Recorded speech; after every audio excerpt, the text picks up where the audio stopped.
Alléluia, béni soit l'Éternel pour tout ce qu'il fait à l'instant. Je rends grâce à Dieu. Merci les bien-aimés. Nous allons passer en tout cas quelques jours ensemble dans ces moments formidables à partir d'aujourd'hui. Alors je vais t'inviter, si tu veux entrer en profondeur des choses avec le Saint-Esprit, je veux aujourd'hui t'y amener parce que quand on parle du Saint-Esprit, voilà, il faut comprendre que le Saint-Esprit se manifeste de manière à amener les enfants de Dieu loin dans différents domaines. Le Saint-Esprit donne les armes spirituelles, le Saint-Esprit manifeste le fruit de l'Esprit, le Saint-Esprit équipe au niveau des dons spirituels, le Saint-Esprit est le consolateur, le Saint-Esprit est notre conseiller, le Saint-Esprit est celui qui nous dirige.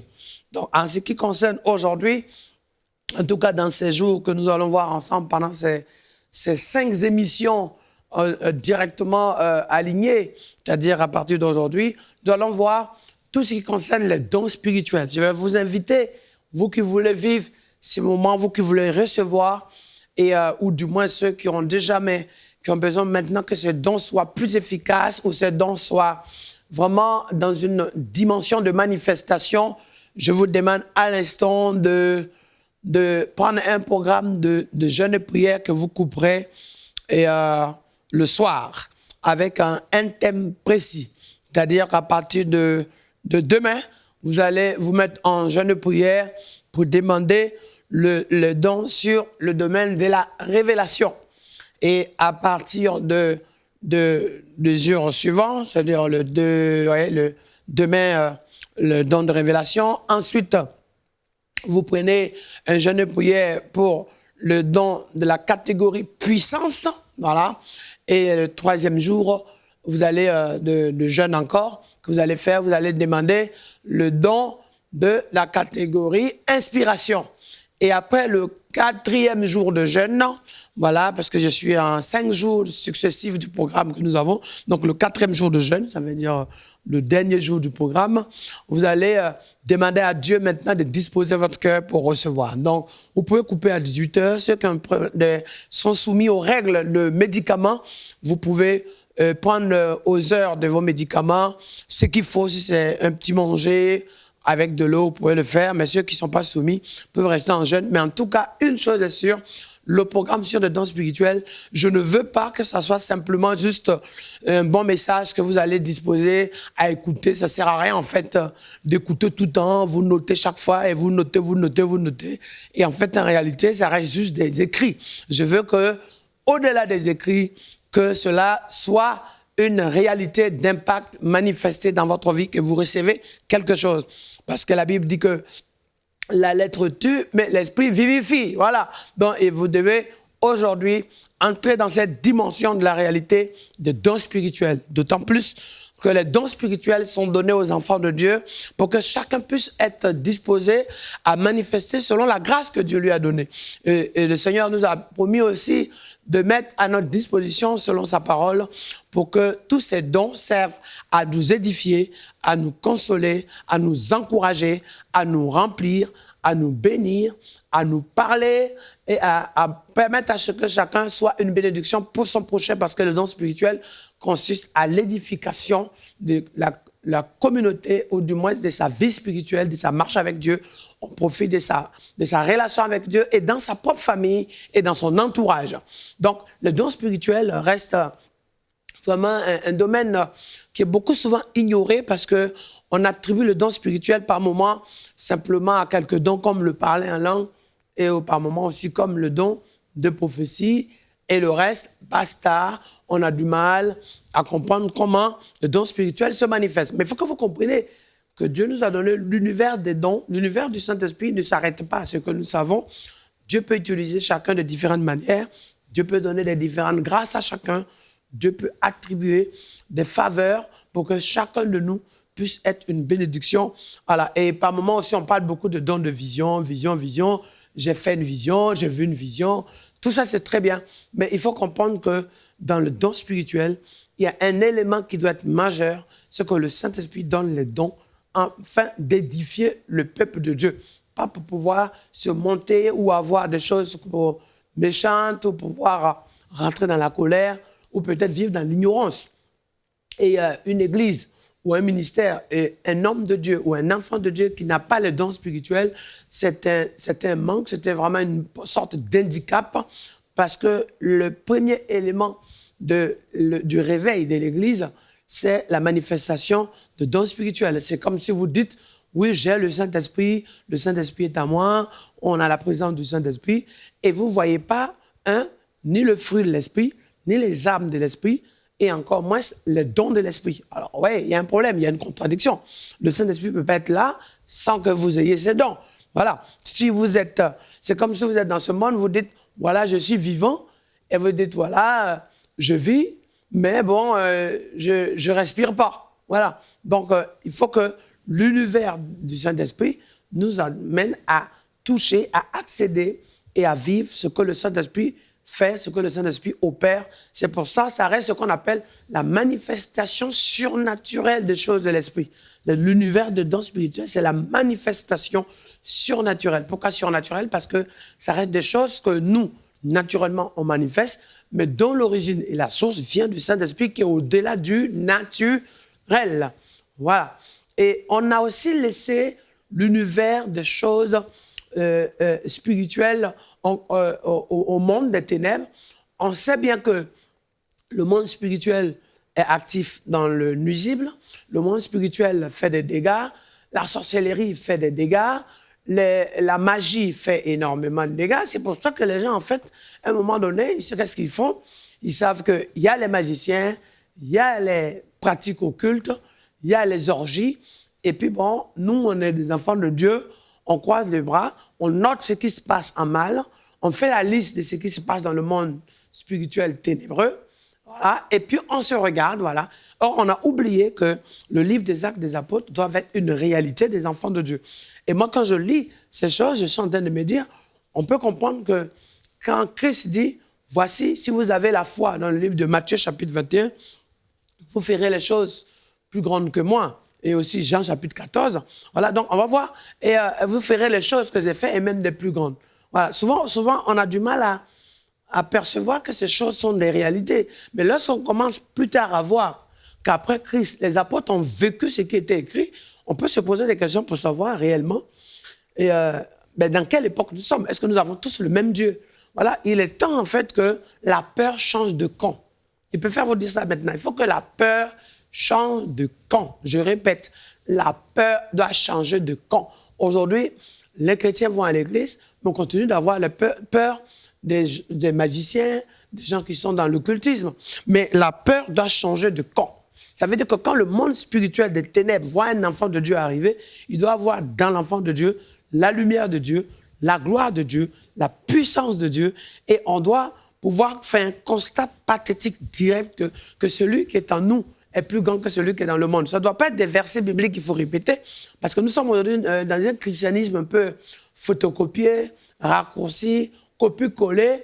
Voilà, donc nous sommes dans une époque où les chrétiens, en fait, ils aiment bien rapidement aller sur Internet, prendre tel sujet, coller, se fabriquer quelque chose qu'ils aiment, mettre des choses en place, coordonner des choses, essayer de mettre des choses équivalentes, et puis ils se disent, oui, c'est à moi. Non, camarade, tu peux lire la vie de Daniel, mais tu ne peux pas t'auto-proclamer Moïse, Daniel, juste parce que tu as lu quelque chose.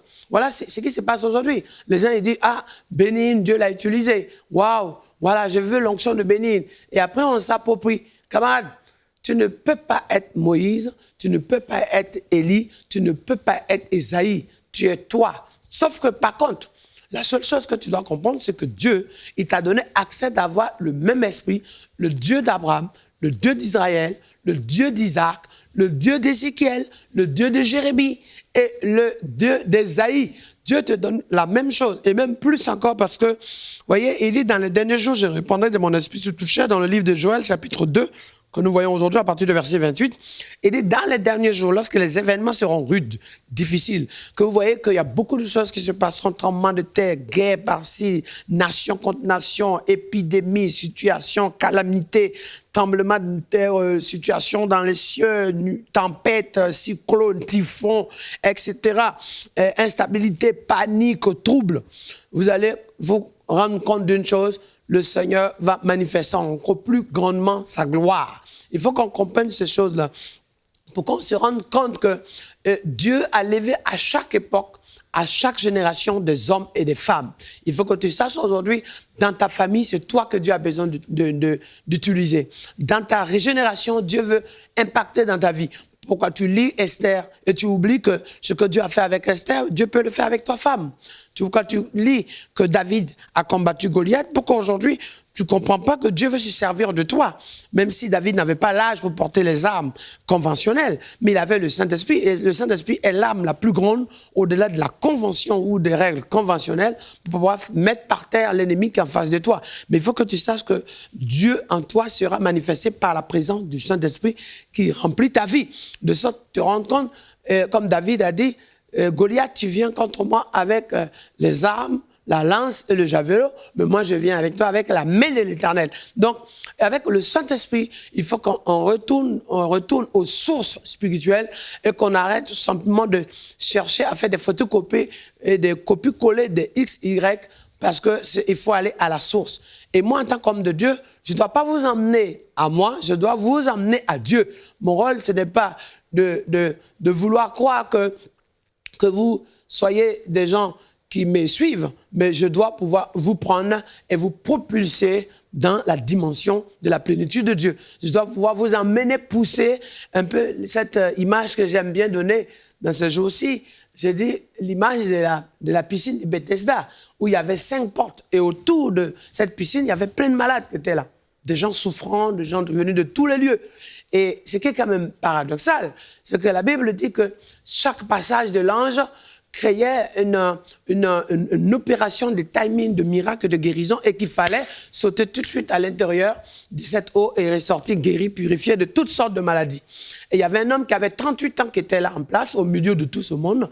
Et Jésus arrive, il voit cet homme et il dit, est-ce que tu veux être guéri? Parce que quelque part, la Bible dit que cet homme était là, et en permanence, les gens qui venaient, chacun rentrait dans l'eau et ressortait guéri, et chacun rentrait à la maison. Mais en fait, personne ne pensait dans sa tête à se dire, moi, qui suis resté là depuis 3 ans, 4 ans ou 2 mois, qui vient d'arriver, si je rentre dans l'eau, si je réussis à me bousculer, rentrer dans l'eau pour ressortir, voilà, je dois penser à ce que ce malade qui est là, à son tour, peut-être on se dit, au prochain tour, on peut le soulever et le jeter dans l'eau.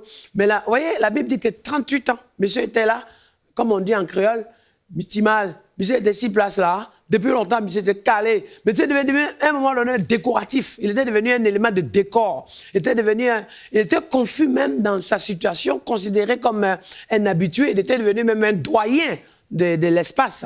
Et personne ne se dit, si je dois aller témoigner que je suis guéri, je dois d'abord aussi, dans mon témoignage, certes, à proclamer la gloire de Dieu, mais je dois aussi me dire au fond de moi, si je suis tombé là, dans l'eau pour être guéri, je dois aussi aider celui qui est à côté. Vous voyez, il faut que le Saint-Esprit nous emmène à ces valeurs. C'est pour ça que Jésus a pris le temps pour parler aussi de bons Samaritains.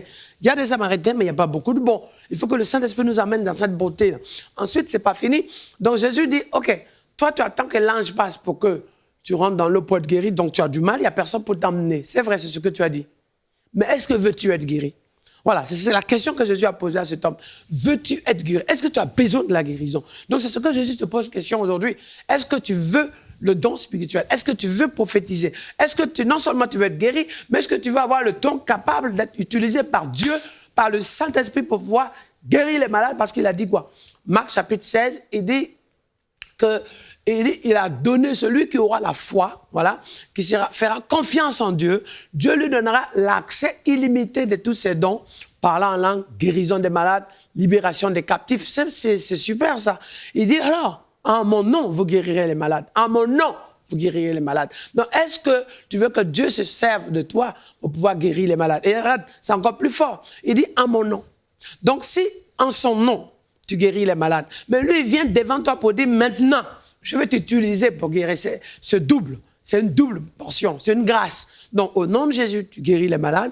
Au nom de Jésus, tu prophétises. Au nom de Jésus, tu chasses les démons. Au nom de Jésus, tu as le pouvoir. Et il dit, je vous ai donné le pouvoir de marcher sur les scorpions.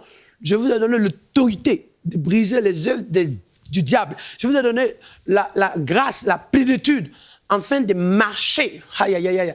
Je vous ai donné les armes, la capacité de marcher sur la tête du serpent, écraser, missier. Alléluia. Le serpent de ta famille. Ça veut dire que Dieu te donne les dons, les grâces. Dieu te donne l'accès à lui. Et non seulement, en son nom, tu peux prophétiser. En son nom, tu peux guérir les malades. Mais il dit aussi, il vous a donné. Ça veut dire qu'il a pris quelque chose de lui qu'il vous a donné. Mais en plus, ce n'est pas fini. Non seulement il vous a donné aussi, mais il dit, je ferai de toi un grand. Je ferai de ton nom un grand. Je t'utiliserai, mon serviteur. Et il dit aussi, comme il a dit en Jérémie chapitre 1, il dit, je mettrai mes paroles dans ta bouche. Non seulement il te donne, non seulement en son nom tu agis, non seulement il se sert de tes mains, mais aussi ce qui te manque, ce dont tu as besoin, il vient aussi t'inspirer et te révéler les choses. Vous avez le meilleur, Christ. Vous avez le Saint-Esprit. Donc, cette semaine, sachez que c'est ces choses que nous allons voir ensemble, tous ces différents dons auxquels nous avons accès par le Saint-Esprit. Et ça va nous amener aussi à comprendre que nous ne devons pas rester stationnaires à notre niveau de foi parce que c'est ce que nous comprenons, c'est ce que nous vivons. Non, il y a ce que nous vivons, il y a ce que nous avons, il y a ce que nous comprenons, il y a notre base, il y a notre maturité et il y a la capacité de Dieu qui est au-delà. Vous allez voir qu'il dit, si vous avez la foi comme un grain de sénévé, vous direz à la montagne, déplace-toi. Mais réfléchis bien. Si vous avez la foi comme un grain de sénévé, ça veut dire que pour que la montagne se déplace, cela dépend du niveau de ta foi. Pour que la montagne bouge, cela correspond à ta situation, de ce que tu vis. Autrement dit, si ta foi est comme un grain de sénévé, la montagne peut se déplacer. Mais imagine, demain, ta foi est le double du grain de sénévé. Qu'est-ce qui peut se passer? Tu n'avais pas besoin de dire à la montagne, déplace-toi. La montagne, quand elle te voit, elle prend la fuite. Je répète, quand tu as la foi comme un grain de sénévé, tu dis à la montagne, au nom de Jésus, sors devant moi. Tu dis à la montagne, sors, dégage, montagne, je ne veux plus te voir. Ça veut dire, montagne, c'est la situation, montagne, c'est les problèmes, montagne, c'est les complications financières, maladies, familiales, mariage, enfants, professionnels, finances, montagne, toutes ces œuvres monumentales qui sont devant toi, gigantesques. Tu leur dis, dégage au nom de Jésus. Mais c'est ta foi qui est comme un grain de sénévé peut faire ça. Mais imagine ta foi le double, comme un grain de maïs, par exemple. Qu'est-ce qui peut se passer? Donc, si tu as le don de foi, qui fait partie des dons que nous allons voir, de 9 dons que nous allons voir ensemble, qu'est-ce qui va se passer? Ça veut dire qu'au lieu que tu dises à la montagne, déplace-toi, quand la montagne te voit, qu'elle fait, c'est un peu ce que j'appelle à un moment donné, il faut passer à l'autre bord. L'autre bord, c'est une étape que Jésus a dit aux disciples. Là, en fait, les gens vivaient des choses. Il y a eu la transformation de l'eau en vin aux noces. Il y a eu le miracle que Dieu faisait. Il y avait Jésus chassait les démons, proclamait la gloire de Dieu. C'était super, c'était fort, c'était profond. Mais il dit aux disciples, on va passer à l'autre côté. L'autre côté, en fait, c'est une étape. L'autre côté, c'est une dimension. Ça veut dire que dans ta vie, à un moment donné, même quand tu marches avec Dieu, il faut arriver à un moment où tu te dis, maintenant, il faut que je passe à autre chose. Il faut que j'aille plus loin. Il ne faut plus que je tourne en rond. Sinon, je vais finir par quoi? Je vais finir par m'éteindre. Je vais finir par m'essouffler. Je vais finir par me décourager. Les mêmes choses. Tu as fait ce qu'on appelle, vous voyez, j'appelle ça faire du surplace. Vous voyez comment voilà, je vous donne l'exemple. Hein. Tu vas faire du surplace. Ça veut dire que tu vas faire beaucoup d'efforts, mais tu ne vas pas beaucoup évoluer. Tu fais beaucoup d'efforts, mais tu ne vas pas avancer. Tu fais, voilà. Donc, tu as la sueur, tu as travaillé, mais tu n'évolues pas. Donc, il faut passer à une autre étape, à l'autre bord. Donc, Jésus leur dit, allons à l'autre bord. Donc, quand ils arrivent, on voit très bien quand ils montent dans la barque pour aller à l'autre bord, il a renvoyé la foule. Parce que pour aller à l'autre bord, ce n'est pas forcément tout le monde qui va à l'autre bord. C'est toi qui sais qu'à un moment donné, même si tu fais du bien aux gens, même si tu as une bénédiction pour les gens, même si tu aides les gens, même si les gens t'apprécient, même si tu as l'air d'être bien, ok? Mais au fond de toi, tu sais que tu arrives à une étape où, maintenant là, il faut que tu ailles plus loin. Maintenant là, il faut que tu ailles en profondeur. Maintenant là, il faut que tu passes en maturité. Maintenant là, il faut que tu évolues. Maintenant là, ce que tu fais en fait, c'est très bien. aider les gens, c'est très bien. Être une bénédiction pour les autres, c'est très bien. Mais tu sens au fond de toi que Dieu t'appelle à aller monter en altitude. Faire un pas plus haut. Aïe, aïe, aïe, aïe, aïe, aïe. Et à cette étape, quand Jésus arrive à l'autre bord, qu'est-ce qui se passe? On voit un homme qui était possédé, qui dormait dans les cimetières. Vous voyez? Quand cet homme possédé d'une légion voit Jésus de Nazareth, il dit, tu es le Fils de Dieu, on sait qui tu es. Vous voyez? Donc quand tu passes à une autre étape de ta vie, vous voyez, ce n'est plus toi de dire, oh Dieu est bon, Dieu est merveilleux. Non, c'est les gens qui sont en face de toi découvrent la bonté de Dieu. Découvre la gloire de Dieu, voit le rayon de Dieu sur toi. Vous voyez, c'est passé avec Moïse. Quand Moïse descend du rendez-vous avec Dieu, vous voyez, sa sœur le voit, il voit la lumière de Dieu briller sur lui. Il voit l'éclat de Dieu sur lui. Il voit la plénitude de Dieu sur lui. Il voit la gloire de Dieu sur lui. Donc, quand tu passes à l'autre étape de ta vie, vous voyez, c'est pas l'occasion de pouvoir expliquer aux gens comment Dieu est bon, mais la bonté de Dieu fait un reflet, fait carrément d'office, d'action, se fluidifie, devient ton langage, ton environnement. Il y a un fruit de Dieu qui te dévance, il y a beaucoup de choses qui se passent. Là, tu te rends compte que, waouh, quelque chose, non seulement tu vis ce qui est en train de se passer, mais aussi les gens constatent l'effet direct, l'impact direct de la manifestation de la plénitude de Dieu. De sorte que l'Esprit, en fait, dit, nous, on sait qui tu es. On sait qui tu es. Tu es le Fils de Dieu. Aïe, aïe, aïe. Alors, pardon, on connaît notre place. Ne nous fais pas du mal. Ordonne-nous simplement d'aller dans les pourceaux qui vont aller ensuite dans la mer. Mais alors, tu as l'habitude de chasser les démons. Et les démons te voient eux-mêmes, ils se chassent tout seuls. Ils s'enfuient automatiquement. Ouais, c'est cette dimension-là. Donc, nous allons voir ça. C'est pour ça qu'il ne faut pas passer à côté, s'il te plaît. Il y a des combats que tu mènes et à un moment donné, tu es dans tellement une relation avec Dieu, en fait, le combat que tu devais mener, là, quand ce combat te voit d'office, il s'incline. Oh là là, oh, rien de bound, de puissant, de bruit. Oh, Seigneur Jésus de Nazareth. Dieu veut emmener ses enfants. Et en fait, la Bible dit que d'ailleurs, à ce moment-là, les gens priaient que le Seigneur ne reste pas là. Les gens disaient, faut pas qu'il reste là, parce que s'il reste là, on va perdre. S'il reste là, il y a trop de dégâts dans notre milieu. Faut qu'il parte, faut pas qu'il reste là. Donc quand tu arrives à cette étape-là, oh my God, les gens qui avaient l'habitude de te provoquer, les gens qui avaient l'habitude de te combattre, quand ils te voient à cette dimension-là, ils ont même peur que tu sois là. Ils te craignent parce qu'ils savent que à partir de ce moment-là, ce n'est plus toi qui combats, c'est Christ qui combat pour toi. À partir de ce moment, tu es dans une autre dimension où tout ce qui te touche, touche Dieu. C'est pour ça que la Bible dit, on ne touche pas à loin de l'éternel. Ça ne doit pas être un langage juste ou des versets récupérés pour colmater, pour faire juste des explications. Ça veut dire que réellement, là, ce qui se passe, les anges de Dieu sont là. Tu sens la lumière de Dieu s'imprégner dans ta vie. Tu vois la gloire de Dieu révéler ta vie. Aïe, aïe, aïe. Tu sens autour de toi un rayon de l'action du Saint-Esprit prend le contrôle de ta vie.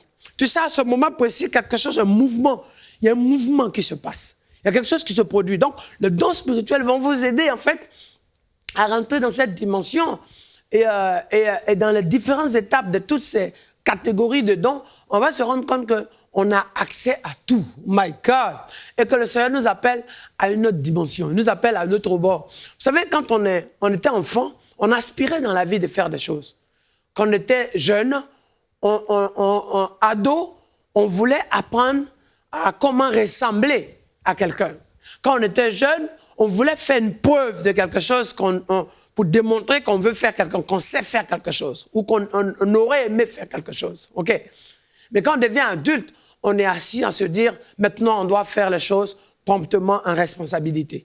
Mais de nos jours, quand on rencontre Dieu, on rencontre sa bonté, on vit ses merveilles, on est complètement touché, on est heureux. Waouh, on découvre les grâces de Dieu. Et à un moment donné, on passe à l'étape où on aspire à faire les choses selon la parole. Yeah. Mais quand on passe à une étape de maturité, maintenant, on n'aspire pas seulement. La Bible dit quoi? Aspirer au don. Mais on devient les instruments de la manifestation de ce don. Il y a un moment où tu aspires pour les avoir, il y a un moment où tu as le don spirituel et tu sais que Dieu a besoin de toi, Dieu se sert de toi, Dieu veut t'utiliser pour se glorifier. Dieu a besoin de ton talent, Dieu a besoin de ton chant, Dieu a besoin de ton intercession, Dieu a besoin de ton don, le don de guérison qu'il t'a donné, qui ne t'appartient pas, tu ne fais pas de cela ce que tu veux. Dieu a donné le don de prophétie qu'il t'a donné pour que tu puisses prophétiser, proclamer. Dieu a besoin de la vision qu'il t'a donnée afin de donner un message, une direction de Dieu une explication, de donner une compréhension au peuple de Dieu. Dieu t'a donné le parler en langue afin de pouvoir proclamer ses œuvres, annoncer les paroles de vie. Donc, vous comprenez en rentrant en combat spirituel, en intercession. La Bible dit que quand tu parles en langue, tu ne parles pas aux hommes. 1 Corinthiens chapitre 12. Voilà, quand tu parles en langue, tu ne parles pas aux hommes. Voilà, et 1 Corinthiens chapitre 14. Quand tu parles en langue, tu parles à Dieu. Alléluia. Le don du parler en langue est donné afin d'édifier l'Église, afin d'apporter aux enfants de Dieu pour pouvoir louer l'Éternel. Et c'est à Dieu que tu dis des mystères. Donc, comprenez dans quel sens Dieu veut nous amener plus loin avec lui. Donc, dans les différents dons, il est temps que vous sachiez que vous avez la possibilité de demander tous ces dons à Dieu. Et Dieu peut te donner ces dons. Et aussi, il faut que tu saches que dans le don que Dieu te donne, tu as besoin aussi d'avoir une vie qui te permet d'avoir ces dons actifs. Il ne faut pas avoir des dons qui sont morts ou des dons qui se sont manifestés une fois ou des dons qui sont là en stand-by ou des dons qui sont là et en fonction des moments, des étapes de ta vie. Il faut que tu prépares ta vie dans une vie de sanctification, dans le jeûne et prière, parce que c'est important que vous sachiez que ce sont des étapes élémentaires essentielles. Et aussi, le Seigneur a dit dans le livre de Marc chapitre 8 et Marc chapitre 9, on va voir aussi dans le même Matthieu chapitre 17, lorsqu'il était question de chasser cet esprit qui faisait beaucoup de dégâts dans la vie de cet enfant, que cet homme a emmené et que les disciples n'ont pas pu chasser. Vous voyez, Marc chapitre 9, verset 23. Voilà, et Jésus dit quoi? Mais tout est possible à celui qui croit. Mais mieux, il va rajouter un point essentiel. Il dit, cette sorte de démon ne peut sortir que par le jeûne et prière. Il y a des chrétiens qui croient que oui, alléluia, amen. Hey, Jésus là, c'est Jésus qui parle. Hein. Il dit, cette sorte. Donc, il y a des catégories dans le monde spirituel, des catégories de situations dans lesquelles Jésus fait une précision. Cette sorte. Donc, il y a des sortes de choses, même quand tu les chasses, ils reviennent. Quand tu essaies de faire marcher, ils reviennent. C'est parce que tu n'as pas compris que au-delà de chasser, il faut que tu aies une vie que tu mènes de sorte que ce qui est parti n'ait plus accès, que les portes soient fermées. Donc, je veux vous apprendre, je veux partager beaucoup de choses avec vous parce qu'il est temps que les enfants de Dieu entrent dans cette destinée, en soient poussés dans cette action illimitée, cette plénitude de Dieu qui donne accès aux élus de Dieu de pouvoir saisir ce que Dieu nous a mis à disposition. Et Jésus de Nazareth nous parle pour que nous nous levons. On a trop été dans l'ignorance. L'Église a trop lu les versets bibliques, mais l'a jamais mis en pratique. Aujourd'hui, je connais des gens qui ont notent tout le temps les prophéties qu'on leur donne. Et ils ont des livres de prophéties, mais ils ont oublié que noter une prophétie, c'est bien. Mais se lever pour entrer dans la réalisation, dans les faits et dans le concret de la prophétie est l'élément majeur, est une priorité absolue. Merci Seigneur. Préparez-vous dans le jeûne et prière. Mettez-vous en jeûne avec chaque jour un sujet. Révélation. Alléluia. Demain, qui comporte 3 dons. Voilà. Qui est la sagesse, la parole de connaissance et le discernement. Après, jour 2 de jeûne et prière, la catégorie puissance qui comporte la foi, la guérison et le miracle. Et le 3e jour de jeûne qui concerne la catégorie d'inspiration qui est la prophétie. Alléluia. Oh, l'interprétation des langues. Et le don de langue, de parler en langue. Donc, ça va vous aider à recevoir. Au nom de Jésus de Nazareth, badaboum. Hey! On continue. Ça fait que commencer. Power of God.